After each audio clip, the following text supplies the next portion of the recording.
What's up, guys? Welcome to Broadchin Fishing. This is another Lessons from the Past, Part 2. My second BFL was in Oklahoma again, Lake Eufaula. It was awesome fishery, gigantic lake. I mean, this lake is huge. Uh, I went to the pre-meeting the night before and got paired up in my boater. Everything was good. This time, I don't remember this guy's name. He was a younger guy. He had an 18-foot champion, I remember. But he is a good guy, though. He had been practicing. I guess he had some family down there, and he'd been practicing. And that's always good when you get paired up with a boater who has had time to practice. That always definitely helps. This makes you feel a little better, like he's probably going to be on some fish. Uh, and Again, really good guy. Just a little younger, but still seemed like a pretty good dude. We talked, paired up and everything, got everything situated, about as far as meetings are concerned. By this time, I'm on to my second one, so I know a little bit more about just things to ask about and stuff like that. So just from stuff I learned from my other boater. Basically, every time I go on one of these, I like to talk to the boater a lot. Being a co-angler is, of course, about competing and wanting to win, but it's also about learning, So I would ask my other boater from the first one, just, tips on what I should be asking a boater, because a lot of these boaters started as co-anglers, so they've been in our shoes. So don't be afraid to talk to your boater and just get information. They're great sources of information, especially since they've done the same thing we're doing now. Anyway, I talked to my boater previously, from my first one, and he gave me a lot of tips on what to ask. So this time, of course, I'm asking a little bit more information. I'm like, so, you're on fish. He told me how he'd been practicing, staying with somebody down there and stuff. And I asked him, what was the water temperature? Are we fishing deep or shallow? Just to kind of give me somewhat of an idea of how to go back to the hotel and prepare. And that's another tip too, guys. Don't sit here. I say sit here, okay, because I'm coming from Texas to fish these, so I'm entering into a different section. Now, if it's your local lakes and you're fishing them, then you should already know what's going on. But if you're traveling, like I do, to actually fish something, then don't just get online and see some lake reports and then go, tie on all that stuff that's ready for that, and then go up there, because it's always different. Like, I try not to do that. I try not to have.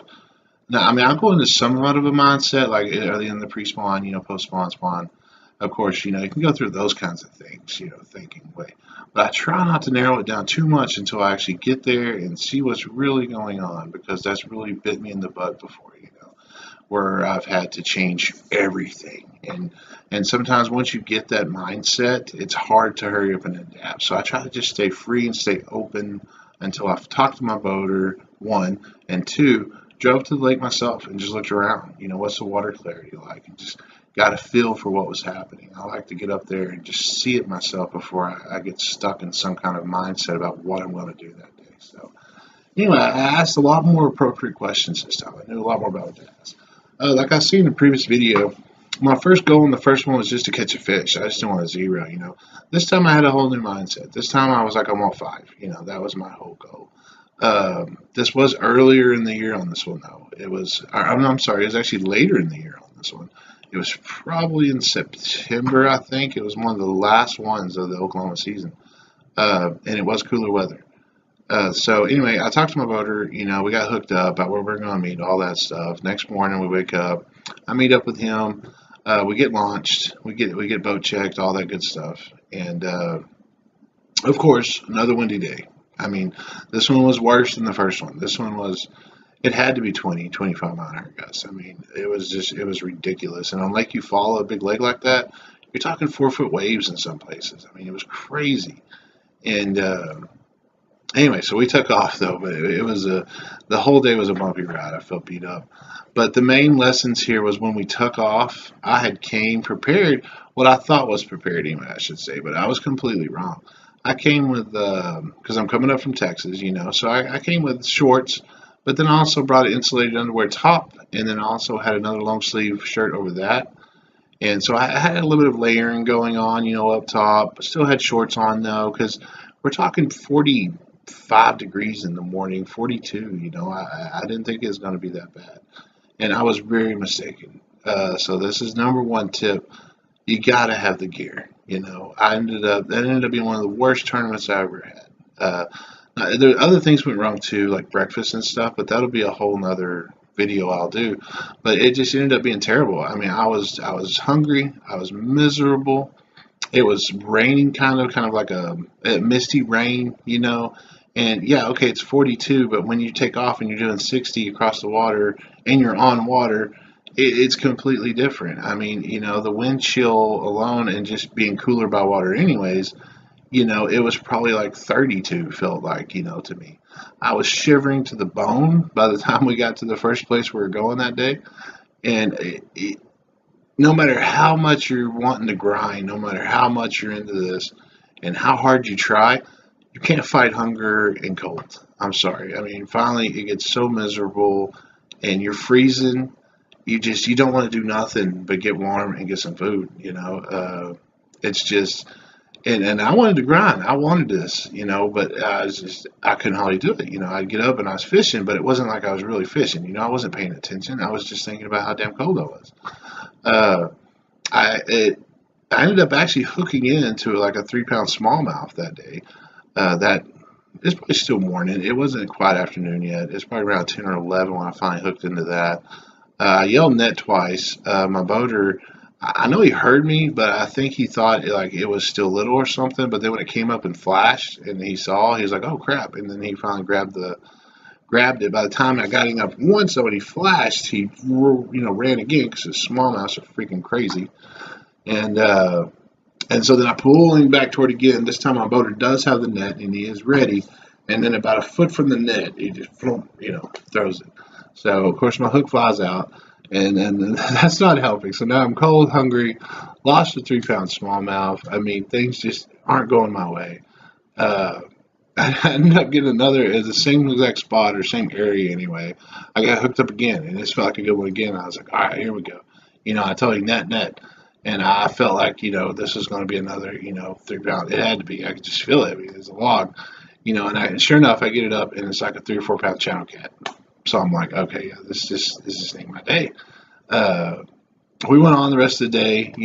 I wasn't too bad when we were stopped and fishing, but every time we took off to another spot, by the time I got there, I was frozen to the bone again.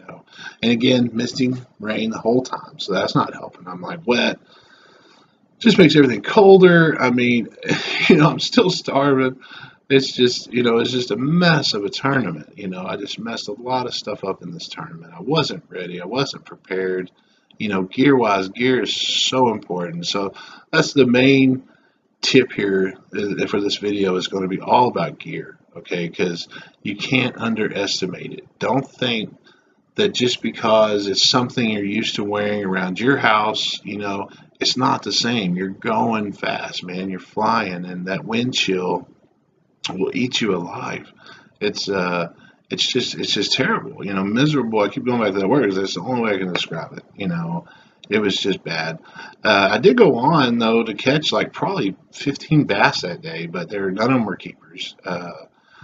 It's just a tough tournament. The good one got away, caught a bunch of dinks. It's just freezing cold.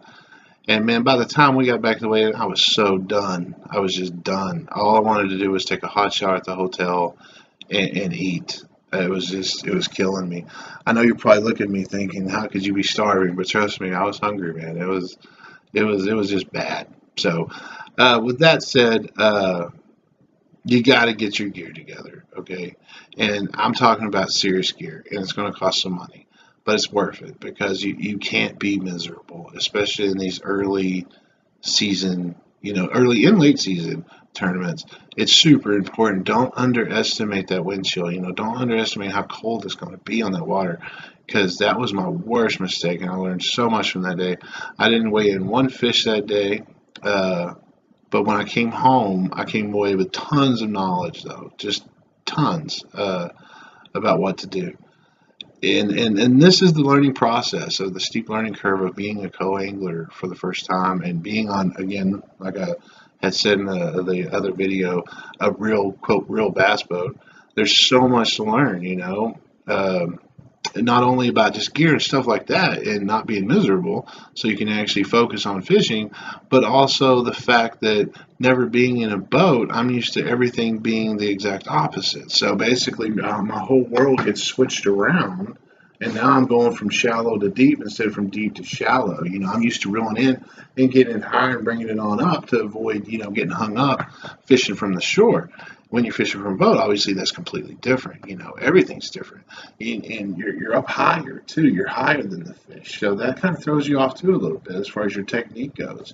And just there's just so much stuff like that, and that kind of stuff really you can't practice except for on a boat. You just can't. I mean, there's no way to practice that. You have to just get out there and fish and keep doing these things and keep grinding. And I didn't mind. I mean, coming home, I mean, yeah, okay, I was bummed. I kept thinking about that 3 pound smallie, of course. I mean, you can't, stuff like that haunts you. I know we all say, close the door on it. You can't let it affect you, but it does. And it's always there. And she's always swimming in the back of your head thinking, man, if I could have just got that in, I would have won, but I got some points. And, it's all about the points and getting to the championship. So, at least I could have produced and got some points, and that would have saved the day, but on the way home, I started thinking, that's not true. I mean, yeah, that was a horrible tournament. It was completely miserable. But you know what? I learned a butt ton of information, and that's what it's about, And I also, again, like I said about questioning my first boater, I questioned this guy a lot. And this dude was a younger guy, but he had also fished co-angling for almost 4 years before he decided to finally get a boat and become a boater. So he had lots of cool techniques just to give me ideals and just tips and tricks like that, Uh, that was just his thing. Another thing I learned too, another good tip for also, not only about gear on this one and having the right gear, but also don't you need to really ask your boater what he's going to be doing in a way. You don't ask precise, stuff, okay, because they're not going to want to share that information. But what I like to do is just say power fishing or finesse fishing, okay? So that way I know the speed we're moving, okay? Because in other videos I'll go into this more, but the drop shot is a deadly, deadly technique for the co-angler. I mean, it's awesome. It's finesse. You're bringing something different. And I'm not talking vertically, I'm talking casting it, working it horizontally, and it just looks amazing horizontally. It works great just like that. But at the same time, if your boater is power fishing with a spinnerbait, man, he's got that trolling motor kicked up, you ain't gonna have time to finesse it. So that matters too. What he's doing, you got to kind of, you never want to do what he's doing. It don't seem like, well, there's some occasions you do where you just have to because that's just the way things are. And we'll get to a video about that. But you always want to try to do something different. But if he's power fishing, he's moving with that trolling motor, you ain't going to get to sit there and work a drop shot nicely. Or flip or pitch a jig because you're going to be pulling your line by the time, he's already gone, man. He's already on butt, so it's just you really have to adapt to things like that. So two basic tips from this second one, man, is just you got to have the right gear, and I'll go into that more too on the third one because as you'll see, I still didn't learn my lesson quite good enough. And also make sure to ask your boater questions at that pre-meeting, man. Not only are we deep or shallow, or you want fish, but also, again, don't ask exactly what he's using because he's not going to tell you. But if he does tell you something, it's probably a lie. But just ask, hey, are you power fishing or finesse fishing? So that way you'll know the speed of the day. That way you'll know how to kind of compete. So anyways, guys, until next time, I'll catch you later.